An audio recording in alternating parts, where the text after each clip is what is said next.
እስቲ በቅድሚያ እንተዋወቅ ሞዴል ህሊና ደምሰገድ ባላላ እሺ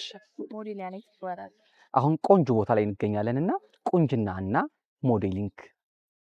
ምን ያገናኛቸዋል ቁንጅና ፊት ብቻ አይደለም ወይ በመልካችን ምን ገልጸው ነገር አይደለም ቁንጅና ከውስጥ ነው ማንነት ነው ለሰው ምናሳየው ጸባይ ነው ቁንጅና እንጂ በመልክ ብቻ ቢሆን ብዙ ሰው መልኩ ቆንጆ አለ ግን ደግሞ ውስጡ ደግሞ ጥሩ ነገር የማይገልጽ አለ እና ምን ስለዛ በህይወት ላይ ውስጣችን ጥሩ ከሆነ መልካችን ይናገራል መልካችን ደግሞ ጥሩ ካልሆነ ውስጣችን ጥሩ ካልሆነ ያ ደግሞ ሊያበላሽ ይችላል ሰው ቁንጅናና ሞዴሊንግ ደግሞ አንደኛ ሰውነታችን ወይ ውስጣችን መልካችን በእንቅስቃሴያችን ምንናገረው አለ ማንነታችንን ስንናገር በቁንጅና ነው ጥሩነታችን በአፋችን ስንናገረው ይወጣል ስለዛ ሞዴሊንግና ቁንጅና ብዙ የሚያገናኘው ነገር አለ